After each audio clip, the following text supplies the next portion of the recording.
Olá, boa noite. O N-Blogs começa agora com uma semana especial falando de alimentação. O programa é ao vivo para todo o Brasil.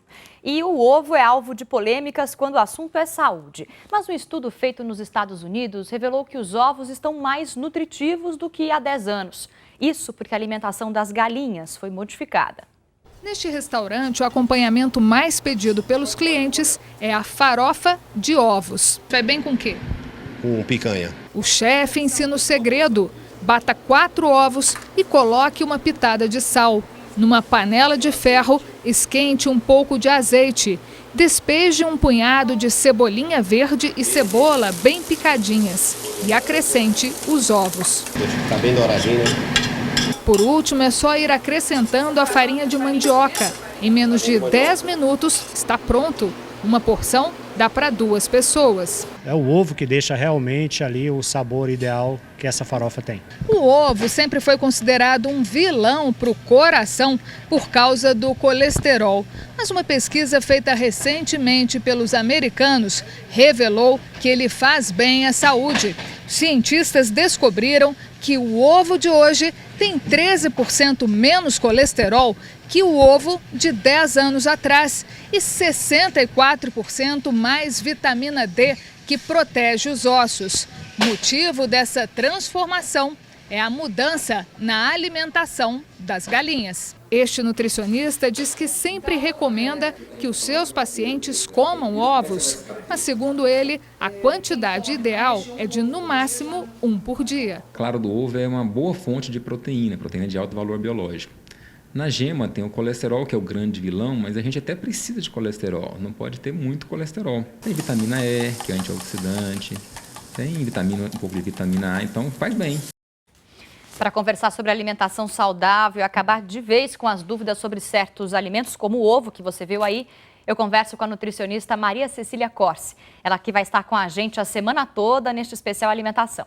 Também está aqui com a gente o Dr. Sérgio Timerman. Ele é cardiologista e atua no Instituto do Coração, no Hospital das Clínicas, aqui em São Paulo.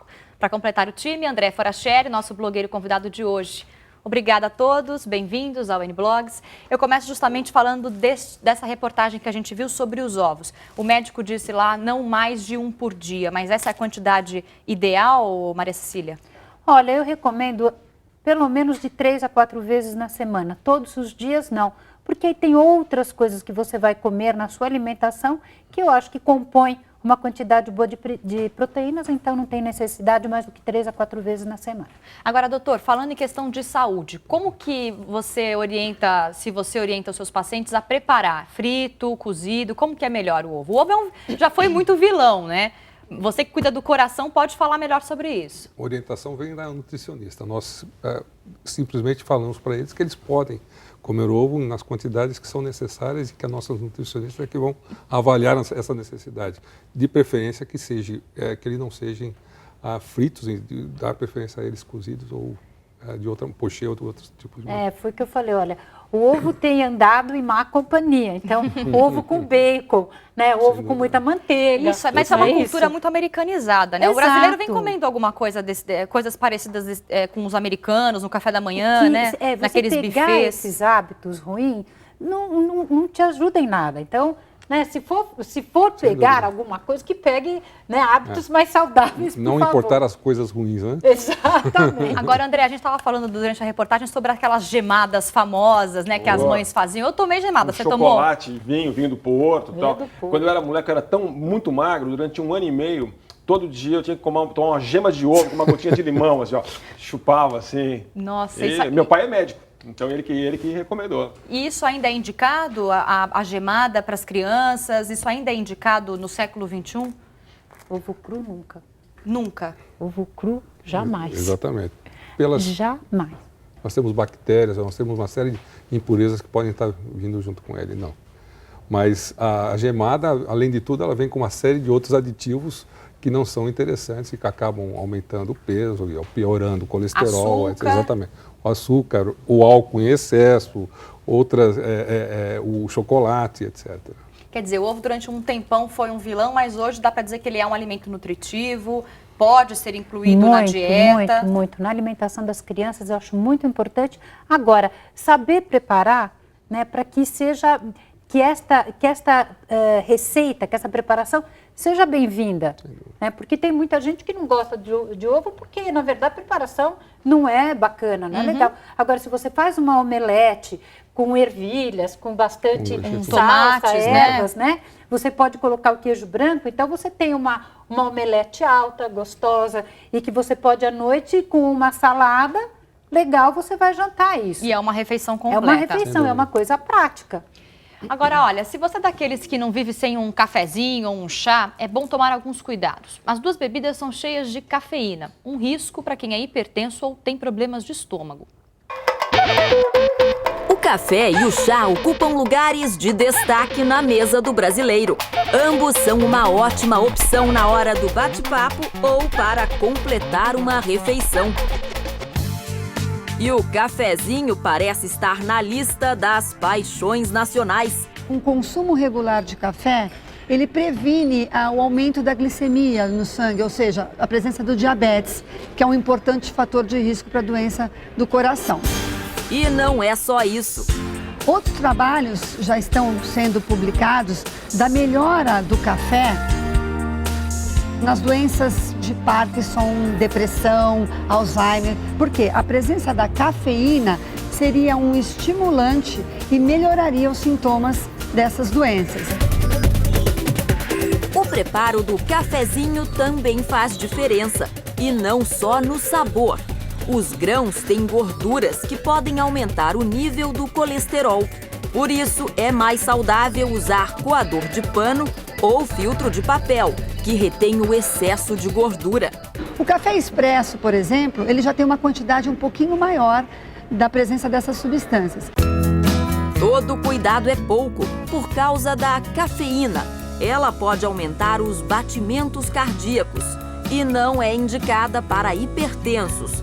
O jeito é limitar o consumo. O recomendado são 4 xícaras de 150 ml por dia. Engana-se quem acha que o chá é um substituto mais fraquinho. O mate e o chá preto têm quase a mesma quantidade de cafeína que o café. Então, para aquelas pessoas que são sensíveis, esses chás devem ser evitados. E dá preferência aos chás de hortelã, de camomila, erva cidreira e de frutas, que são os indicados aí no caso das pessoas mais sensíveis.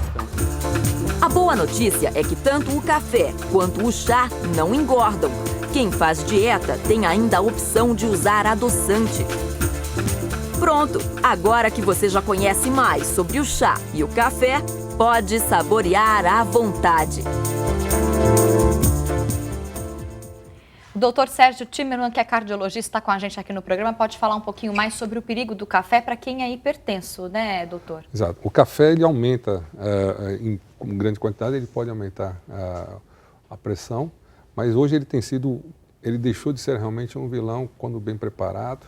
Ele tem sido um fator até, um aliado do coração. Hoje, o Instituto do Coração, nós temos médicos fazendo um trabalho especificamente sobre café e coração e nós temos visto só vantagens na utilização dele e daquilo que foi colocado, que é o café coado com coador de pano ou coador de papel. Agora, nessa pesquisa, qual seria a quantidade ideal de café para que não cause hipertensão ou outros problemas? Seria o café nas refeições, principalmente nas principais refeições. Um cafezinho depois do almoço, um cafezinho de manhã com leite, por exemplo, pode misturar com leite ou não? Pode misturar com leite, de preferência um leite desnatado.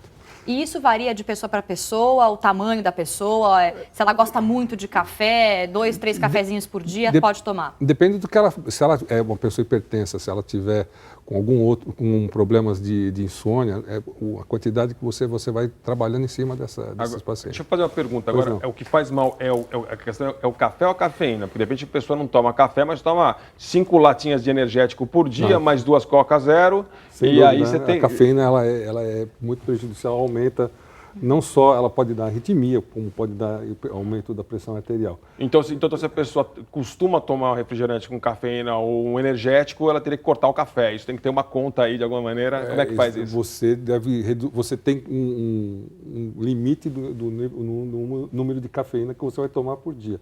Naturalmente, se a pessoa tem problemas de pressão alta, se a pessoa está acima do peso, se a pessoa tem problemas de sono, nós vamos ter que reduzir bastante. Tem que cortar guaraná, refrigerante com cafeína, é isso? Principalmente os refrigerantes com cafeína, nem tanto quanto o guaraná. O guaraná não tem cafeína como os outros. Agora eu fico imaginando, vocês como nutricionista e cardiologista, devem receber um monte de paciente no consultório que vem com uma cabeça formada pelo que lê, pelo que vê na televisão ou pelo que escuta na rua, do que é mito, do que é verdade. Não, doutor, isso eu não vou comer porque eu escutei não sei aonde. Isso acontece muito? Vocês têm que administrar muito isso e de explicar para o paciente, de fato, orientar o paciente, não, não é bem assim, dá para comer, não dá? Isso acontece muito? Muito, e a dificuldade que você tem é exatamente de mostrar para o paciente aquilo que é a verdade, porque muitas vezes o que chega é sempre uma solução imediatista que vem, por exemplo... Taxativa, né, doutora? Olha, tal alimento, não sabe, vai acabar com o meu problema e aí eu vou tomar, por exemplo, suco de berinjela para acabar com o colesterol. Que nem o chá verde também, né? Que nem o chá verde. Agora, isso virou solução para tudo, né? Tem aquele alimento que vira... É o alimento da moda, vira solução para aquele momento. E tem o inimigo da moda também, né? Também exatamente. tem o inimigo da moda. Agora ninguém pode comer manteiga, uns anos atrás. Agora dizendo, manteiga é melhor que margarina, né? Vai sempre mudando, né? Quer dizer, o que importa talvez seja a quantidade, é isso? Vai da quantidade e você olhar para o paciente, né? Olhar para a pessoa que está no seu consultório e falar, bom, vamos ver o que você come no total. Foi como ele falou, olha, se você vai tomar o café, vai tomar um energético e aí vai tomar um chá... Aí já é demais, né? Mas aí, doutora, essa que é a questão que a gente sempre volta, é assim, como é que a gente vai saber? Porque quando você come uma comida industrializada, você não sabe o que tem ali. É verdade. É que, assim, uma coisa, vou comer carne. Carne é uma coisa, você sabe o que é carne. Quando você pega uma almôndega industrializada, congelada no supermercado, você não faz ideia do que tem ali. Exatamente. Entendeu? É isso que é difícil, né? Como é que você administra isso? Exatamente. E você sabe que, assim, mudando um pouquinho de assunto, mas que ele falou, que eu acho que cabe... Hoje, eles, com relação ao açúcar refinado, então o problema é tão grande que o que eles querem fazer é colocar na rotulagem nutricional, dentro dos carboidratos, qual é a quantidade de açúcar que tem em cada produto. Em cada produto, açúcar mesmo, devido ao problema que o açúcar traz e ao uso descontrolado. Agora, doutora, no programa de hoje a gente preparou alguns mitos e verdades, justamente falando sobre isso, que vão ser esclarecidos por vocês. Dá só uma olhada. Mito ou verdade? Comer alimentos ricos em carboidratos à noite engorda? Engorda? Engorda. Aliás, comer de manhã cedo também engorda, né? Não, porque veja... Escuta, se você tem uma refeição, por exemplo, vai comer um sanduíche, depois você tem, à noite é o horário que você vai deitar. Então, você basicamente não tem nenhuma atividade física. Sim. Tá certo? Você vem de um dia cansado. A hora que você encontra com carboidrato, é você encontrar mesmo carboidrato. Está comendo energia, né? E está despendendo muito pouco dela. Né? E como faz para dormir à noite sem comer carboidrato? Eu não consigo, não. Se eu não comer carboidrato à noite, eu tenho insônia. O que você come à noite? Eu como à noite, eu como bem. É a minha principal refeição. Tipo arroz, feijão? Não, arroz e feijão é muito pesado, mas eu como massa, eu como arroz, eu como sempre salada pela refeição. Então, mas aí você come a massa com o quê? Bom, depende, coisas né, gostosas e deliciosas. Mas assim, mas o ponto é assim, esse negócio de carboidrato à noite, se eu não comer carboidrato à noite, eu tenho insônia. Então assim, eu como só salada e um Lexotan daí, porque não dá, entendeu? A maioria das pessoas trabalhou o dia inteiro, quer chegar em casa, quer comer, tomar vinho, relaxar, entendeu? É esse o problema. Esse é o problema, relaxar. Você passa o dia inteiro trabalhando, o trabalho é que engorda, doutora, é isso que eu acho que é o problema. Então você passa o dia inteiro, basicamente, comendo muito mal. Quando você chega à noite, que você chega em casa, é a hora que você fala, bom, agora eu vou sentar para comer. É a hora errada. Então, vamos lá, vamos sentar para comer alguma coisa gostosa, como você falou. Tá bom, você quer tomar seu copo de vinho? Vamos tomar um copo de vinho. Vamos administrar, tá certo? Tô certa? Sem dúvida alguma. Doutor Sérgio, então vamos administrar o problema. Então, você quer tomar o vinho? Vamos tomar o vinho. Com o que a gente pode combinar? Uma massa vai bem. Exato, vamos ver com que você vai comer a massa, que aí entra a dieta do Mediterrâneo. A senhora sabe que eu adoro comer, por isso que eu aprendi um pouquinho a cozinhar também. E o negócio da dieta do Mediterrâneo, eu acho que a solução é essa. Sempre que eu viajo para algum lugar legal do mundo, eu fico comendo a comida do local, eu nunca engordei. Você come bem, paga o dia inteiro comendo, experimentando coisa nova, você não engorda. Por quê? Porque você está de férias.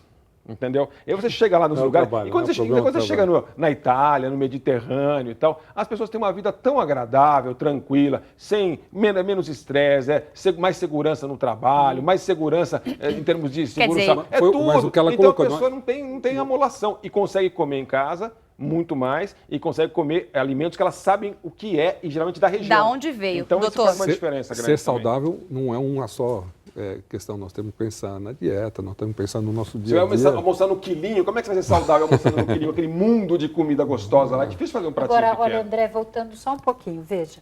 Se eu pegar o seu prato de massa, colocar tomate cereja picado, que é uma coisa muito rápida, põe manjericão, põe azeite, e você toma com um copo de vinho, você tem uma alimentação, você tem um prato ótimo. Bacana. Mas aí você pode fazer o seguinte, você reduz a quantidade de massa e aumenta a quantidade de tomates.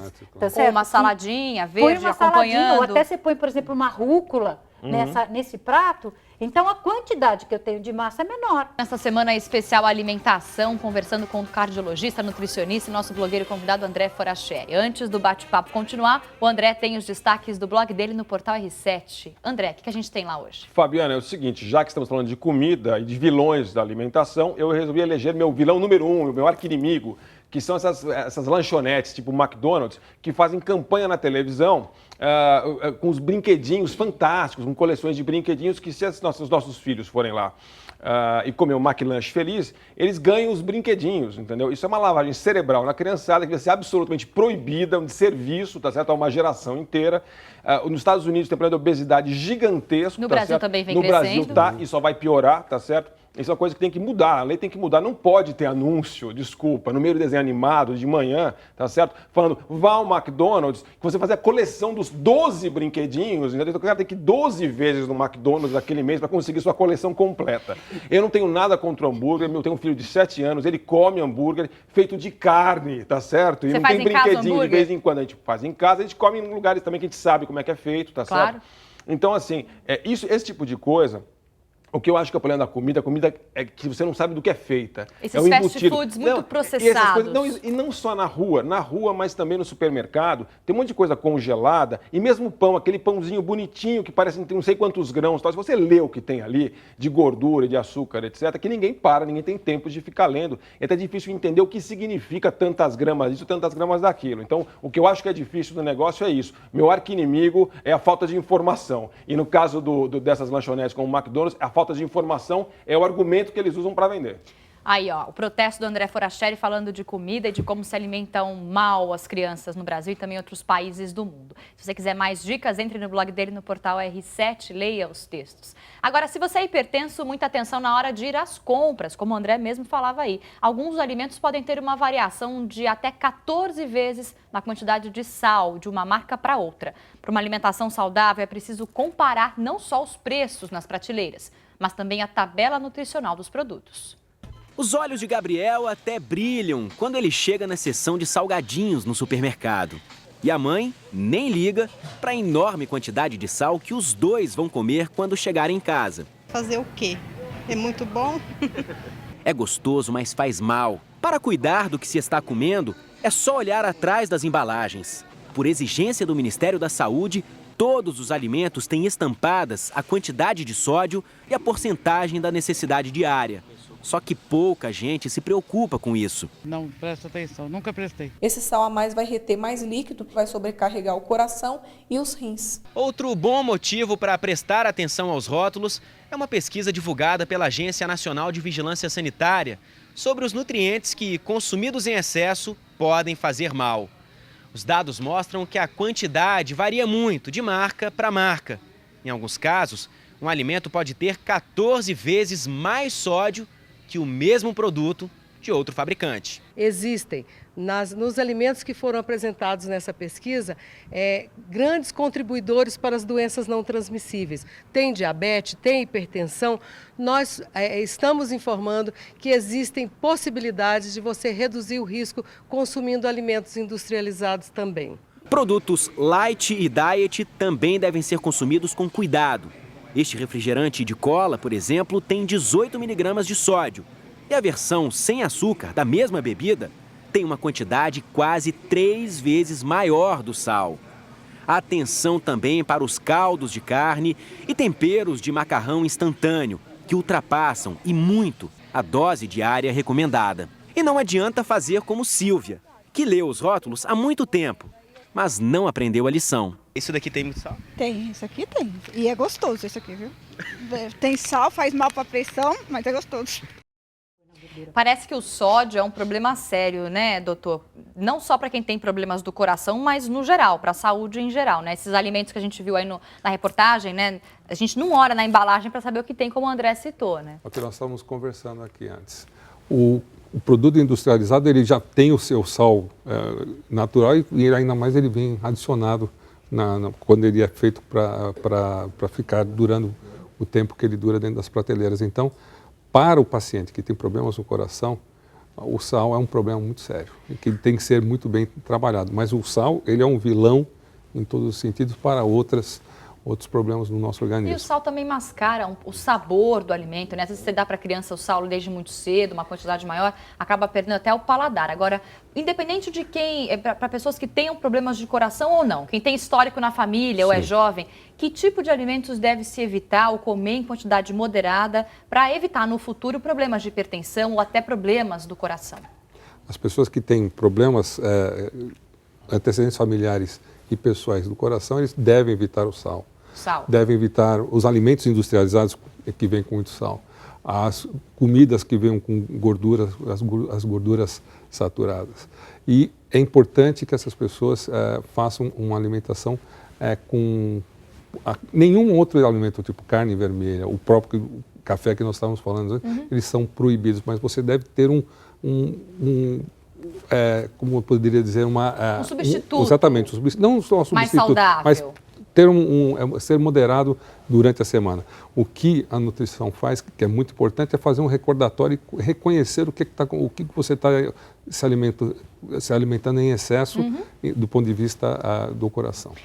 Doutora, a gente tem algum tempo ainda antes do final do programa. Eu queria falar sobre a obesidade infantil. Esse é um problema crescente no mundo, né? No Brasil a gente vem observando também. Tinha um dado que acho que de 1 em cada 4, em cada 5 crianças vão enfrentar esse problema no Brasil no futuro.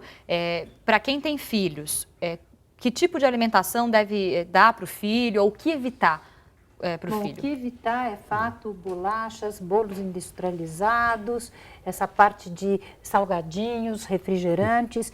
Tudo isso evita, tá? Mas se você fizer